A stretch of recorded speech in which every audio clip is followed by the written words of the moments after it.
আর বিক্রি যদি আমরা না করি আমরা কোথায় যাবো? তাহলে আমাদের গরুগুলো যে কোনো ব্যাংকে থেকে লোনগুলো নিয়েছি, ওই লোনগুলো ওরা আমাদের শোধ করে দিক, আর আমাদের যে কোনো সবার চাকরিটা দিক। আমরা এটাই চাই। আমার নাম ভূপাল ভাই, আমি 4 লাখ টাকা লোন নিয়ে 6টা গরু পুষেছি, কিন্তু 6টা গরু পুষে একটু বেচতে পারছি না। সরকারের কাছে করজোরে অনুরোধ, কেন এবার কুরবানিটা ছাড়বে, আমাদের গরুগুলো বিক্রি হয়ে যায়, তারপরে যা সিদ্ধান্ত করবো আমরা মিলে নেব। আইন করেছে তাদের প্রথম জানতে হয় যে গরু কি 14 বছর রাখে কোনো মানুষ? একটা দামড়া গরু কিংবা এঁড়ে গরু 14 বছর কি করবে? তার দুধ হয় না?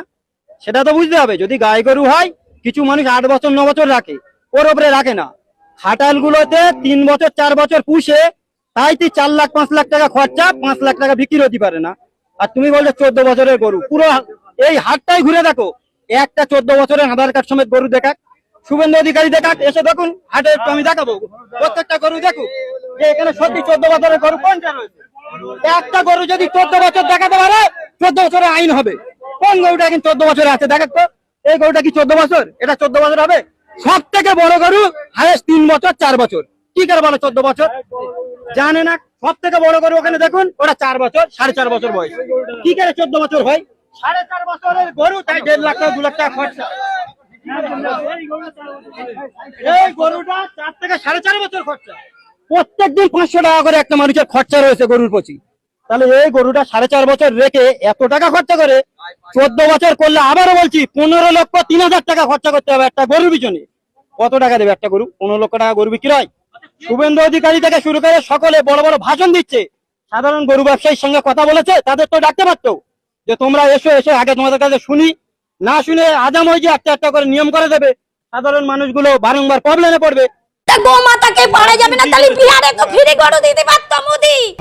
আমার 5 লাখ টাকা লোন নেওয়া, সব মহিলারা এসে আমার বাড়িতে এসে বলছে লোন শোধ করো। আমি কি করে করবো? কলকাতা এমন একটা রাজ্য, এমন একটা জায়গা যেখানে হিন্দু মুসলিম সবাই মিলেমিশে বসবাস করে। কিন্তু এবারে এই বিজেপি ক্ষমতায় আসার পর কলকাতার কিছু কিছু জায়গায় কোরবানি করা নিয়ে, খুব মুসলিমদের ঈদের যে কোরবানি করা সেটা নিয়ে খুব সংশয় সৃষ্টি হয়েছে। অর্থাৎ মুসলিমরা গরু কিনতে পারছে না এবং হিন্দুরা গরু বিক্রিও করতে পারছে না। কারণ কোরবানি করা কিছু কিছু জায়গায় নিষিদ্ধ করেছে এবং কোরবানি দেওয়া যাবে না, গরু বেচা কেনা যাবে না, 14 বছরের নিচে গরু কেনা যাবে না। এ ধরনের ব্যবসায়ীরা বলছে যে একটা গরু তো 14 বছর পালা যায় না, তাহলে এটা আসলে কোরবানি যাতে মুসলিমরা না করতে পারে সেটার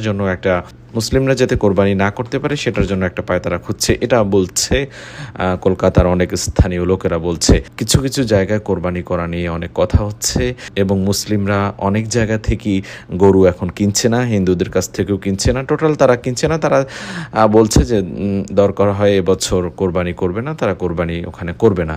এই কারণে যারা হিন্দু ব্যবসায়ী রয়েছে, যারা গরু লালন পালন করে, গরু বড় করে তারা জীবিকা নির্বাহ করে, ফ্যামিলি চালায়, তারা কিন্তু এখন গরু বিক্রি করতে পারছে না। আর যার কারণে এর প্রভাব কিন্তু হিন্দু ব্যবসায়ীদের মধ্যে পড়েছে, তারা দুশ্চিন্তায়।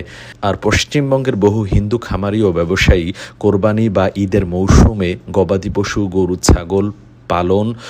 ছাগল পালন ও বিক্রি করে জীবিকা নির্বাহ করেন। এটি একটি বড় অর্থনৈতিক চক্র।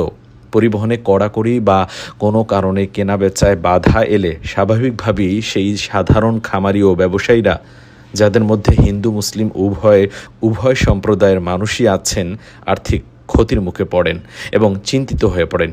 তাই আমি বলবো আসলে এখানকার মানুষের জন্য খুব ভালো, তারা সবাই মিলেমিশে বসবাস করে। এখন এই কিছু কিছু কারণে এদের মধ্যে এই ভালোবাসার বন্ধন যাতে না ভাঙে, এই জন্য আসলে সবারই ওখানকার মানুষের দৃষ্টি দেওয়া উচিত যাতে এ ধরনের আইনি জটিলতা যাতে না থাকে এবং এর